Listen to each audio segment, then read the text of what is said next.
mais je préfère vous dire qu'il n'y a pas du tout de cas d'Ebola ailleurs.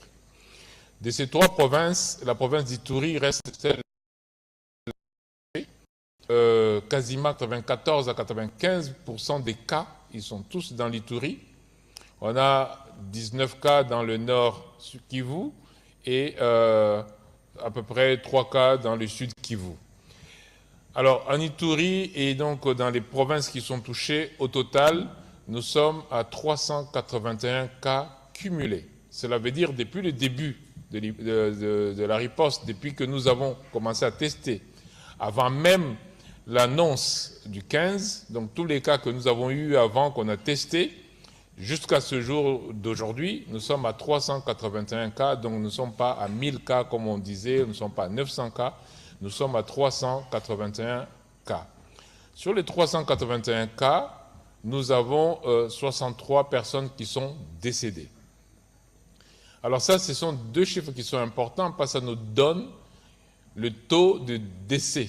Vous vous rappelez que je disais au début que Ebola Bundibugyo tue moins que Ebola Zaïre, qu'on était entre 30 et 50%, alors qu'Ebola Zaïre tue 80%. Eh bien, au jour d'aujourd'hui, on se rend compte que nous sommes à moins de 10.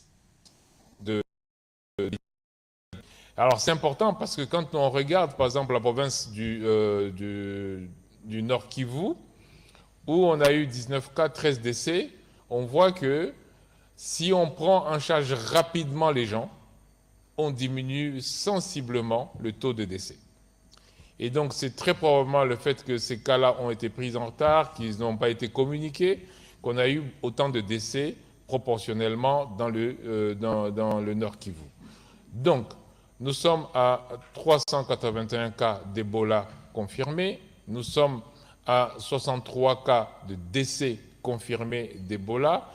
Actuellement, dans nos centres de santé, on est autour de 233 patients qui sont hospitalisés, soit pour être isolés en attendant les tests parce qu'ils sont très suspects, soit parce qu'ils sont réellement malades.